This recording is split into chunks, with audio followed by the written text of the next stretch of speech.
आकाशवाणी मुंबई.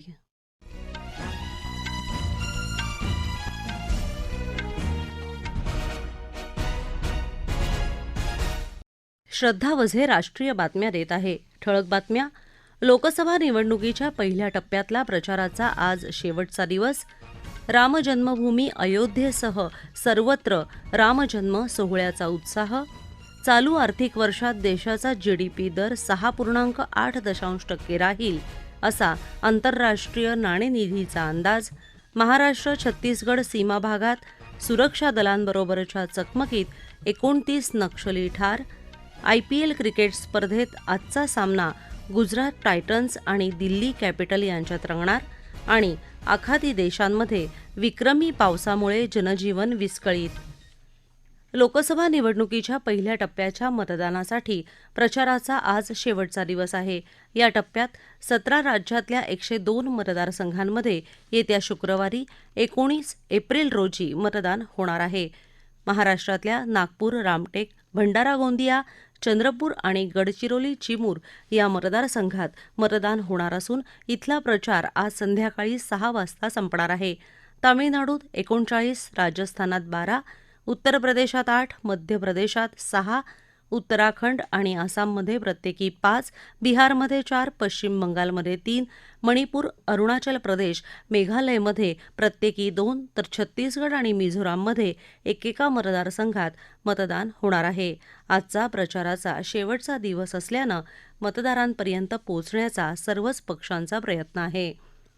प्रधानमंत्री नरेंद्र मोदी सध्या प्रचारासाठी आसामच्या दौऱ्यावर असून आज नलबारी इथं त्यांनी एका सभेला संबोधित केलं.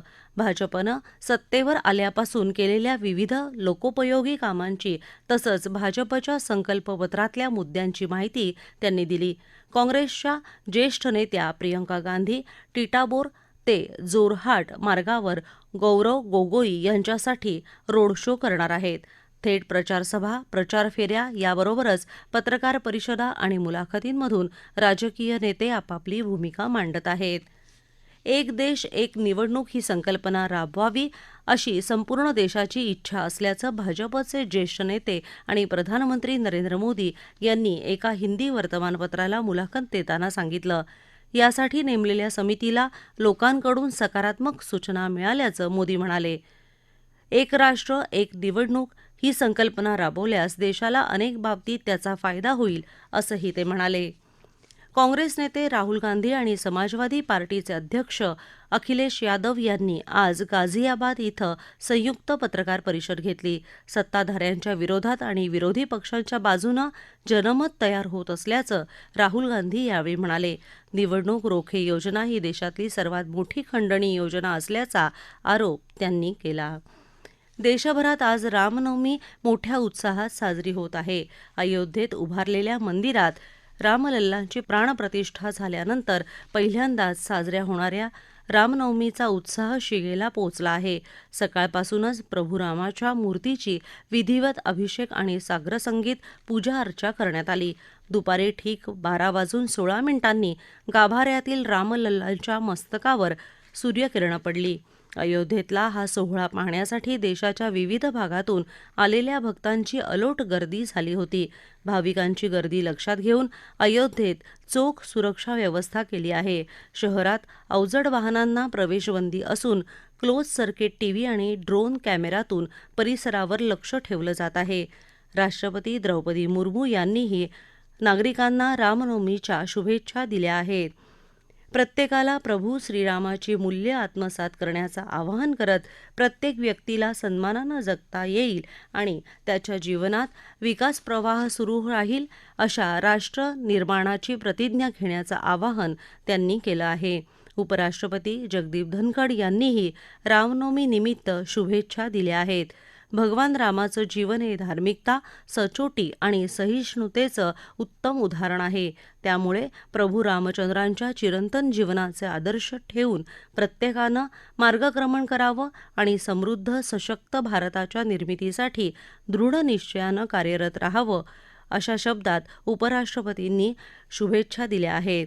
5 दशकांच्या प्रदीर्घ प्रतीक्षेनंतर अयोध्येत रामनवमी साजरी होणं ही गोष्ट अतिशय आनंदाची असल्याची प्रतिक्रिया प्रधानमंत्री नरेंद्र मोदी यांनी व्यक्त केली आहे. प्रभू रामाचा आदर्श आणि त्यांचं जीवन हे भारताच्या विकासाचा पाया आहे. त्यांच्याच आशीर्वादानं आत्मनिर्भर भारताच्या संकल्पाला नवी ऊर्जा मिळेल अशी आशा प्रधानमंत्री मोदी यांनी त्यांच्या संदेशात व्यक्त केली. या राष्ट्रीय बातम्या आकाशवाणीच्या मुंबई केंद्रावरून देत आहोत. आर्थिक वर्ष 2024-25 मध्ये भारताचा सकल देशांतर्गत उत्पादन दर अर्थात GDP दर 6.8% राहील असं भाकीत आंतरराष्ट्रीय नाणेनिधी अर्थात IMFनं वर्तवलं आहे. वर्ल्ड इकॉनॉमिक आउटलुकला दिलेल्या सुधारित अहवालात IMFनं जानेवारीत दिलेल्या भाकितापेक्षा 30% अंकांनी वाढ केली होती. जानेवारी महिन्यात हीच वाढ 6.5% वर्तवण्यात आली होती. आर्थिक वर्ष 2025-26 मध्ये हीच वाढ 6.5% राहण्याचा अंदाज आहे. GDPमध्ये होत असलेल्या या वृद्धी दरामुळे भारत जगातल्या सर्वात वेगानं वाढणाऱ्या अर्थव्यवस्थेच्या दिशेनं आगेकूच करत आहे. देशांतर्गत उत्पादनांना वाढती मागणी आणि श्रमिक वयोगटातल्या लोकसंख्येत होत असलेली वाढ ही या वृद्धी दराच्या मागची कारणं आहेत असं IMFनं नमूद केलं आहे. महाराष्ट्राला लागून असलेल्या छत्तीसगडच्या सीमाभागात सुरक्षा दल आणि नक्षलवादी यांच्यात काल झालेल्या चकमकीत 29 नक्षलवादी ठार झाले.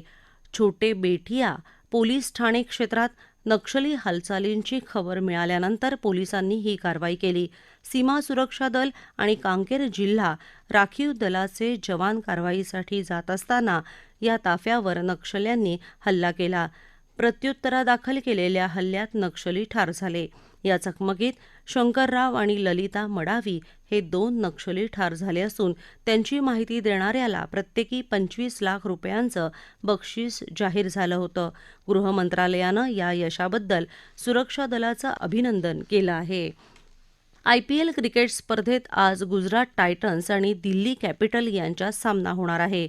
अहमदाबाद इथं रात्री 7:30 वाजता नरेंद्र मोदी स्टेडियमवर हा सामना सुरू होईल. कोलकात्याच्या इडन गार्डनवर काल झालेल्या सामन्यात राजस्थान रॉयल्सनं कोलकाता नाईट रायडर्सचा पराभव केला. हा विजय मिळवल्यानं राजस्थान रॉयल्सनं 12 गुण मिळवत अग्रस्थान पटकावलं आहे. कोलकाता नाईट रायडर्स 8 गुण मिळवत दुसऱ्या क्रमांकावर आहे. अनेक आखाती देशांमध्ये काल विक्रमी पाऊस झाला. संयुक्त अरब अमिरातीत कोसळलेल्या मुसळधार पावसामुळे दुबईत जनजीवन विस्कळीत झालं. अनेक विमानं उड्डाणं रद्द करावी लागली तर काही विमानं जागीच थांबवण्यात आली. अनेक ठिकाणी महामार्गावर पाणी साचलं. परिणामी नागरिकांना त्यांची वाहनं रस्त्यावरच सोडून द्यावी लागली. दुबईत शाळा तसंच सरकारी कर्मचाऱ्यांना घरून ऑनलाईन काम करण्यास सांगण्यात आलं आहे. दुबईचा विमानतळ आज बंद ठेवण्यात आला आहे. ओमानमध्ये देखील मुसळधार पावसानं जनजीवन विस्कळीत झालं असून पावसामुळे झालेल्या दुर्घटनांमध्ये 19 जणांचा मृत्यू झाला. बहारीन, कतार आणि सौदी अरेबिया या देशांनाही मुसळधार पावसाचा तडाखा बसला. हवामान. देशात येत्या 4 दिवसात अनेक ठिकाणी उष्णतेची लाट येण्याची शक्यता हवामान विभागानं व्यक्त केली आहे. गोवा, महाराष्ट्र आणि गुजरात राज्यात आज उष्णतेची लाट कायम राहणार आहे. पूर्व किनारपट्टीसह आंध्र प्रदेश, तेलंगणा आणि पुदुचेरी इथं उद्यापर्यंत तर ओडिशा आणि पश्चिम बंगालमध्ये येत्या शुक्रवारपर्यंत हवामान उष्ण राहील.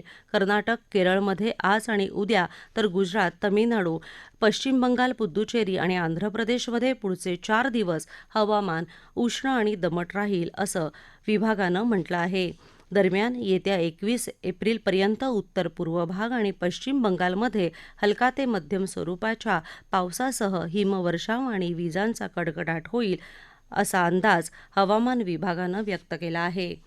ठळक बातम्या पुन्हा एकदा. लोकसभा निवडणुकीच्या पहिल्या टप्प्यातला प्रचाराचा आज शेवटचा दिवस. रामजन्मभूमी अयोध्येसह सर्वत्र रामजन्म सोहळ्याचा उत्साह. चालू आर्थिक वर्षात देशाचा GDP दर 6.8% राहील असा आंतरराष्ट्रीय नाणेनिधीचा अंदाज. महाराष्ट्र छत्तीसगड सीमा भागात सुरक्षा दलांबरोबरच्या चकमकीत 29 नक्षली ठार. IPL क्रिकेट स्पर्धेत आजचा सामना गुजरात टायटन्स आणि दिल्ली कॅपिटल यांच्यात रंगणार आणि आखाती देशांमध्ये विक्रमी पावसामुळे जनजीवन विस्कळीत। याबरोबरच आकाशवाणी मुंबई केंद्रावरचं हे राष्ट्रीय बातमीपत्र संपलं। नमस्कार।